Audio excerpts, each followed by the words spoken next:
नमस्कार दोस्तों, आपके अपने चैनल जर्नी बाय नाइट में आपका स्वागत है। ये जो आप मेरे पीछे भीड़ देख रहे हैं, ये अम्बेडकर जयंती पर बहुत ज़्यादा रैली निकाली जा रही है। लाखों हजारों की संख्या में लोग इस रैली में शामिल हुए।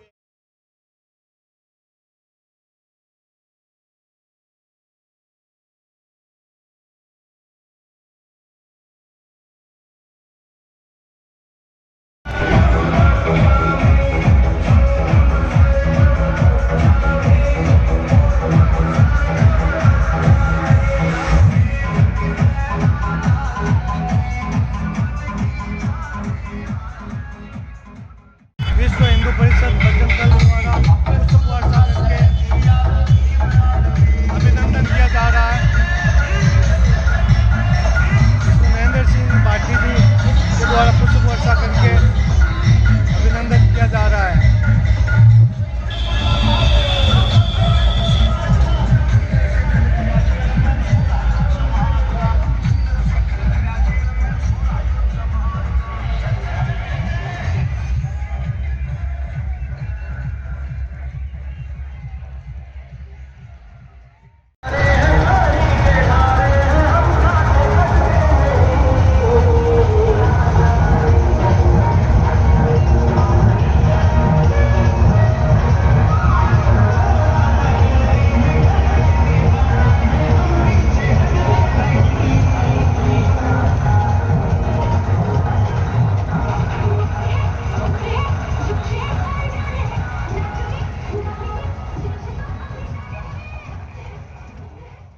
अतिथि के रूप में जिसमें हमारे हेमाराम मेघवाल, रामकुमार मेघवाल, युवा गणेश सिंह भाटी और हमारे बीच में सभी पार्टियों के राजनेता, सभी प्रतिनिधि, सभी समाजों से लोगों ने बहुत होते रहे। इसके लिए सभी को बहुत बहुत हार्दिक बधाई और शुभकामनाएं। अब से कुछ ही क्षणों के बाद में आज के कार्यक्रम में अंतिम रूप से जब डीजे पूरे पहुंच जाएंगे, हम इस कार्यक्रम की विधिवत शुरुआत करेंगे। भीड़ का अंदाजा इसी से लगाया जा सकता है कि हमारा इतना बड़ा पंडाल भी भीड़ के आगे छोटा पड़ता हुआ नजर आ रहा है। पूरा ये जादू का नौहरा भरते हुए के बाद भी रोड पर जहां तक देखो, जहां तक भीम योद्धा, भीम आर्मी के सैनिक और भीम आर्मी के कार्यकर्ता बड़े जोश और खरोश के साथ में लगे हुए हैं। इसके लिए सभी बहुत बहुत बधाई और धन्यवाद के पात्र हैं कि जिन्होंने बाबा साहब के सिद्धांतों को, बाबा साहब की स्मृति को आज सुजानगढ़ में कानों में सब जन जन तक पहुंचाया है। आज पूरा बाजार, आज पूरा सुजानगढ़ ये देख के हाथ था कि प्रतिवर्ष की बात इस बार भी बहुत ही शानदार और शानदार के साथ साथ जो हमारे अम्बेडकर समिति और परिवार भी के एक शब्दों का करते हैं, उनसे आग्रह करूंगा कि वो आदरणीय बेल भट्टी साहब का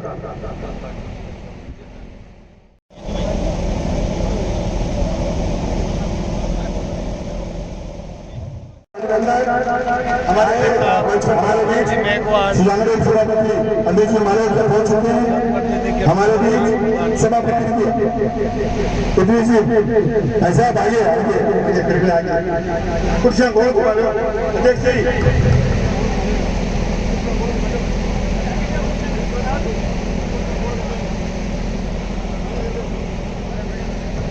आदरणीय उद्योगपति से मेघवाल हमारे बीच प्लीज सर प्लीज हमारे बीच पहुंच चुके हैं। इस पंडाल में पहुंचे आपको हार्दिक बधाई। आज पूरे देश में बाबा साहब के इस जन्मदिन पर सामूहिक बिल्कुल सभी सदस्य एक साथ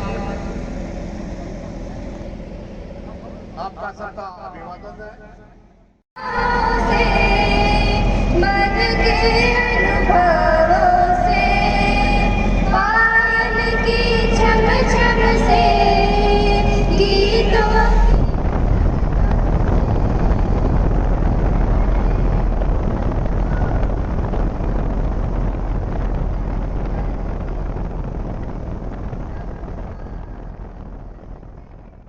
ये भूमिका लगाते हैं। फिर मैं मेरी बात सुनता हूँ और 3 मिनट ही कहा है, तो 3 मिनट हो जाए तो कौन कहना मेरे को। जय भीम, जय भीम। लारे बैठा है ना, खाना जोर है कि भाई? जय भीम, जय भीम, जय भीम, जय भीम। बहुत बहुत धन्यवाद। अम्बेडकर जयंती के इस पावन पर्व पे बाबा साहब को नमन करते हुए सबसे पहले तो मैं सेवा समिति और भीम सेना के और भीम आर्मी के सारे योद्धाओं को धन्यवाद कि धीरे धीरे कदम बढ़ाते बढ़ाते आज आपने जो सुजानगढ़ में कारनामा किया है, जो आपने अपनी उपस्थिति दर्ज कराई है, एक बार मेरी ओर से आप सबको बहुत बहुत धन्यवाद, बहुत बहुत शुभकामनाएं। आज के इस आयोजन में हमारे बीच पधारे हमारे समस्त जनप्रतिनिधिगण हर जगह पे, चाहे सरकारी नौकरियां हो, चाहे चुनी हुई सरकारें हो, जो अम्बेडकर जी के बारे ग्राम, नगर, विधानसभा, लोकसभा, इन सभी में उनको उचित स्थान दिलाने के लिए संघर्ष किया था और संविधान सभा में अपनी उपस्थिति के साथ में संविधान के अंदर ही, जो कि एक भारत का सबसे बड़ा, विश्व का सबसे बड़ा लिखित संविधान है, उसमें अपने जो पिछड़े हुए वर्ग हैं उनको समानता दिलाने के लिए संविधान में प्रावधान किया था। उन्होंने आप लोग सब सहमत हैं तो मेरी बात के लिए आप सहमति दें और मैं आपको विश्वास करता हूं कि इसके लिए हमें पुलिस फैलाने की जरूरत पड़ेगी। हम घर घर जाएंगे और चंदा इकट्ठा करके बाबा साहब की मूर्ति दान करके इससे पार्क में लगे, इस बात की हम सबको बहुत खुशी होगी। एक हमारा छोटा सा निवेदन और है, कमिश्नर साहब बिराजे हैं, हमारे सभापति जी विधायक महोदय बिराजे हैं। मैंने पिछली बार भी बार कहा था, काम बहुत छोटा है, कोई पैसा लगने वाला नहीं है। हमारी ये जो रोड बनी है, बहुत शानदार रोड बनी है, बाईपास रोड, उसमें डिवाइडर भी बन रहा है। उस रोड के ऊपर हमारे 2 चौराहे ऐसे हैं जो उसमें अधिकांश एससी के बस्तियों के लोग रहते हैं, एससी के बस्ती के लोग, और उस बस्ती के अंदर वहां जब हम उतरते हैं उस चौराहे के अंदर, अगर आप उस चौराहे का नाम बाबा अम्बेडकर चौराहा, रविदास हो, चाहे आपके वाल्मीकि चौराहा हो, किसी के नाम से वो चौराहे, दोनों चौराहे की घोषणा आप करें।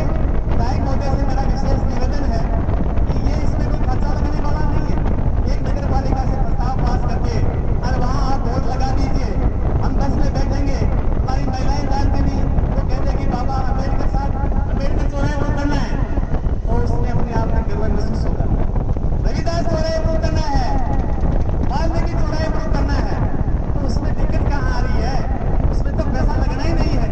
पिछली बार 12 महीने हो गया, ये काम तो हो जाना चाहिए था। लेकिन मैं निवेदन करना चाहूंगा, इतनी सी विराजमान है कि आप कमिश्नर साहब विराजमान है, इसमें एक प्रस्ताव लेकर के, छोटा काम है, कोई खर्चा लगाने वाला नहीं है, लेकिन उससे हमारा सम्मान और मान और सम्मान बढ़ता है। इसलिए इस बात का भी सही ध्यान दें। और भी कई मांगे ऐसी है और उस मांग के लिए अभी हमारे पूर्व वक्ताओं ने निश्चित रूप से काफी दिनों से जिले की मांग हो रही है और जिला होना भी चाहिए और होके रहेगा, ये हमें पूर्ण विश्वास है। विधायक जी अपनी ओर से पूरा प्रयास कर रहे हैं और उनका प्रयास निश्चित रूप से रंग लाएगा और हमारा सुजला जिला बनेगा। जय भीम, जय भीम। बंधुओं,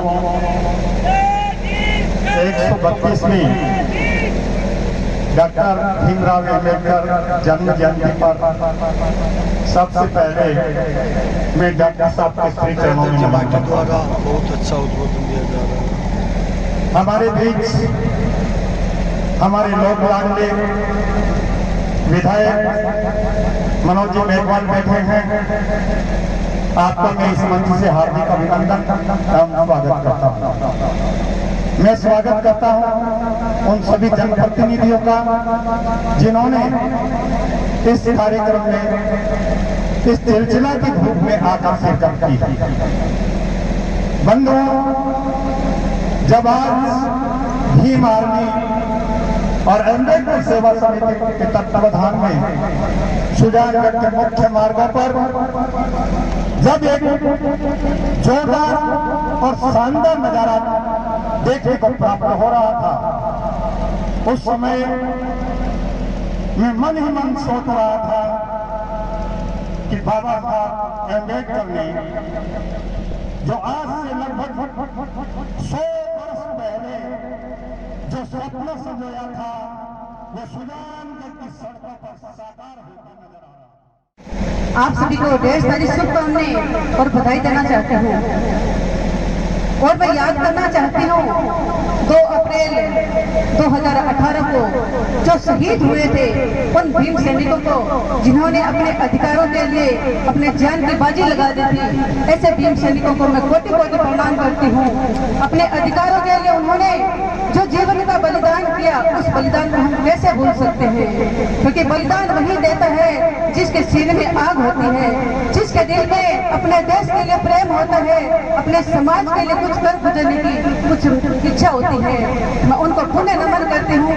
और आज के इस भव्य कार्यक्रम में हमारी इस मंच पर सुशोभित हो रहे हमारे सुजानगढ़ के विधायक सम्मानीय मनोज जी मेघवाल साहब, पूर्व खनिज मंत्री सम्मानीय खेमाराम जी मेघवाल साहब, हमारे सुजानगढ़ के प्रधान सम्मानीय मनबरी देवी जी, साथ में पधारे हुए हमारे उप सभापति अमीर जी मोहरोटे साहब, इद्रिस जी गोरी साहब, और यहाँ के कमिश्नर साहब कमलेश जी मीणा साहब, सम्मानित मंच और सभी सम्मानित भीम आर्मी के यहाँ सैनिक और हमारे सुजानगढ़ के 36 कौम को मैं धन्यवाद देती हूँ कि आप सभी का सहयोग रहा और इतनी विशाल रैली हमारे सुजानगढ़ में बड़ी शांतिपूर्वक से निकली और धूमधाम से निकली। इसके लिए मैं सभी सुजानगढ़ वासियों को बहुत बहुत धन्यवाद देती हूँ। समय सीमा रहती रहेगी, लेकिन हमें अपनी बात जरूर कहनी चाहिए। मैं सम्मानीय खेमाराम जी की बातों का उनका समर्थन करती हूँ कि जिस प्रकार से उन्होंने यहाँ की बातें रखी, जो चौराहे उनका नाम रखना चाहिए, बाबा साहेब की मूर्ति का जल्द से जल्द अनावरण होना चाहिए, क्योंकि ये हमारे अधिकार है। क्योंकि हम अपने अधिकारों के लिए लड़ाई लड़ रहे हैं। हमारे अधिकार हमें नहीं मिलेगी तो फिर हम क्या करेंगे? आज यहाँ पर जितने भी जनप्रतिनिधि बैठे हैं, मैं उन सभी से कहना चाहती हूँ, हम सबका उद्देश्य एक होना चाहिए, क्योंकि हम सब मिलकर प्रयास करेंगे तो निश्चित तौर से सुजानगढ़ जो हमारा जिला बनना चाहिए, जिसके लिए जो जन संघर्ष मोर्चे के जो सभी पदाधिकारी और पूरे सुजानगढ़ के लोग जो प्रयास कर रहे हैं, मैं सम्मानीय हमारे विधायक महोदय से कहना चाहूंगी कि हम सब की जो निगाहें हैं वो आपकी तरफ है, क्योंकि आप सुजानगढ़ का प्रतिनिधित्व कर रहे हो और हमारी जो आशा है उस पर आप खरे उतरे।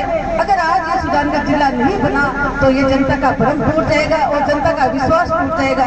मैं तो कहती हूँ विश्वास बना रहना चाहिए, क्योंकि ये हमारा अधिकार है। सुजानगढ़ रियासत का से सुजानगढ़ जिला था तो फिर हम क्यों वंचित रह गए? जब 19 जिलों की घोषणा होगी तो सुजानगढ़ क्यों वंचित रहेगा?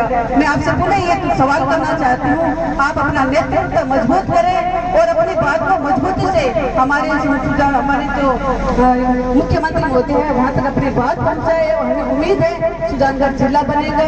और मैं यही कहना चाहती हूँ कि बाबा साहब ने जिस प्रकार से महिलाओं को सम्मान दिया, महिलाओं को बराबरी का जो दर्जा दिया था, बाबा साहब ने बड़ी मेहनत की थी। उन्होंने हर वर्ग के लिए प्रयास किया। हम उनको किसी एक जाति में बांधकर उनको सीमित नहीं करना चाहते, क्योंकि उन्होंने दलितों के लिए, गरीबों के लिए और जो शोषित वर्ग है उनके लिए प्रयास किया था। उन्होंने अपने कष्टों को भूलकर, अपने परिवार का बलिदान भूलकर और देश के लिए बहुत कुछ किया था। उन्होंने संविधान का निर्माण करके और संविधान के निर्माण में अपना जो योगदान दिया था हम उनको भुला नहीं सकते, क्योंकि 7 सदस्यों की कमेटी बनी थी और 7 सदस्यों की जो कमेटी बनी। सबसे पहले बाबा साहब को इस चरणों में नमन करता हूँ।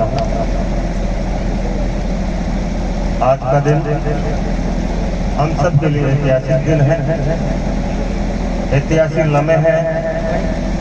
बहुत ही शानदार काफिले के साथ में सर्व समाज साथ में था। भीम सैनिक जांबाजों की ओर से बहुत शानदार कार्यक्रम रखा। आज हमारे इस कार्यक्रम में हम सबके प्रिय आदरणीय विधायक मनोज मेघवाल साहब, पूर्व विधायक खेमाराम जी, प्रधान जी और सभापति प्रतिनिधि गोरी जी, कमिश्नर साहब, सम्मानित मंच, पत्रकार बंधु, नौजवान साथी, सभी वक्ताओं ने बड़े विस्तार से आपको बताया और मैं तो आपसे सीखने के लिए आता हूँ। तो बहुत सारे लोगों ने बोला है, अभी भी बोलेंगे। हमेशा मेरा चिंतन रहता है आप लोगों के बीच में रहकर कुछ सीख लूँ, कुछ अच्छी बातें मेरे जीवन में ढाल लूँ, ये मेरी तमन्ना रहता है। मैं धन्यवाद देता हूँ अम्बेडकर सेवा समिति के सभी सदस्यों को, भीम आर्मी के सभी सदस्यों को कोटि कोटि नमन धन्यवाद देता हूँ कि आपकी कठिन मेहनत से आज 4 चांद लगे हैं। पूरा सुजानगढ़ शहर देख रहा है, पूरी विधानसभा देख रही है, इन मीडिया के माध्यम से, पत्रकार बंधुओं के माध्यम से पूरा राजस्थान भी, पूरा हिंदुस्तान भी देख रहा है। पुनः आप सभी को बहुत बहुत धन्यवाद। बाबा साहब के जीवन के बारे में सभी ने बताया और बाबा साहब जिन्होंने हम सबको दिया, उन बातों को हमें हमारे जीवन में रखना चाहिए, जीवन में उतारना चाहिए और हमें शिक्षित होना सबसे जरूरी है ताकि हम कहाँ बोल सकें, कैसा बोल सकें और किस हद तक हम संघर्ष कर सकें। ये बाबा साहब ने हमें सिखाया है।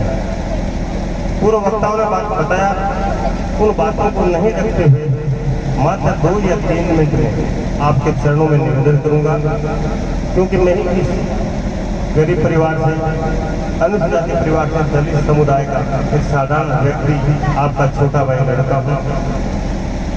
जितने भी सामने विराजमान सभी अधिकारी, कर्मचारीगण, युवा साथियों, बाबा साहब ने हमेशा यही तो कहा था, गलत बात का विरोध करो,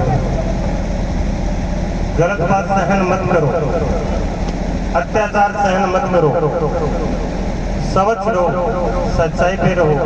ये तो मुख्य बात है। इनको हमारे जीवन में हम नहीं अपना सकते तो बाबा साहब के उन बिंदुओं को कभी नहीं छू सकते, कभी नहीं। बाबा साहब ने हम सबको पूरे देश में ऐसी ऐसी चीजें दी जो आप महसूस करते हैं। बाबा साहब ने हम सब के लिए रिजर्व बैंक की स्थापना करने में अहम योगदान रहा था। रिजर्व बैंक की स्थापना हुई, उसमें बाबा साहब का अहम रोल है। महिलाओं को बराबरी का अधिकार, सरकारी कार्मिक 14 घंटा भीम योद्धाओं, महामानव बाबा साहेब छत्रपति शिवाजी महाराज, ज्योतिबा फूले, प्रथम शिक्षिका सावित्रीबाई फूले, कबीर साहब एवं भगवान बुद्ध को सत सत नमन करते हुए आज हम बाबा साहेब की 132वीं जयंती मनाने जा रहे हैं। मैं बाबा साहेब के बारे में 2 शब्द कहना चाहूंगी, गलती होगी तो क्षमा चाहूंगी। महामानव, महिला उद्धारक, वंचित वर्गों के महान मसीहा, महान समाजशास्त्री, महान अर्थशास्त्री, महान अधिवक्ता, दुनिया के सबसे अच्छे भारतीय संविधान के निर्माता बाबा साहेब का जन्म 14 अप्रैल 1891 में मऊ छावनी इंदौर में हुआ। वे सच्चे मानवतावादी, दलित मसीहा, महिला उद्धारक, विश्व प्रसिद्ध महामानव थे। आपने दलितों को यह एहसास करवाया कि आप भी एक इंसान हो, आपके साथ भी अन्य लोगों द्वारा इंसान जैसा व्यवहार होना चाहिए। भारत संविधान लेखन हेतु प्रारूप समिति के अध्यक्ष डॉक्टर अंबेडकर ने बौद्धकालीन गणों समूह की तरह भारत को संघीय गणराज्य बनाया। अंबेडकर जी ने राजतंत्र और वर्ण व्यवस्था को समाप्त कर जाति, धर्म, वर्ण, लिंग के भेद बिना सबको विधि के समक्ष समता एवं अवसर की समानता के अधिकार दिए। कमजोर वर्गों को शासन प्रशासन में प्रतिनिधित्व और संरक्षण देने हेतु विशेष प्रावधान किए, जिसकी बदौलत आज महिलाएं एवं वंचित वर्ग जनप्रतिनिधि हैं। आज महिलाएं डॉक्टर, इंजीनियर, पुलिस, वकील, शिक्षाविद और फौज बनी है। यदि संविधान में लोक, प्राणिक, दैहिक, धार्मिक, सांस्कृतिक एवं शैक्षणिक और आजादी के अधिकार नहीं दिए होते तो शासन से भिन्न मत रखने वाले लोग और जनप्रतिनिधि कदाचित बंदी का जीवन जी रहे होते। हमें बाबा साहेब का तहे दिल से शुक्रगुजार होना चाहिए। उन्होंने हम सब पर जो उपकार किया है उन्हें मानना चाहिए। बाबा साहेब को 1990 में भारत रत्न से नवाजा गया। आपके जन्म दिवस को विश्व ज्ञान दिवस के रूप में मनाया जाता है। अंत में आप सभी को मेरी ओर से विनम्र निवेदन है कि बाबा साहेब का कर्ज उतारने हेतु उनके द्वारा लिखित साहित्य का हम सभी को अध्ययन करना चाहिए। आपकी भीम पुत्री। जय भीम, जय भारत, जय संविधान। नमो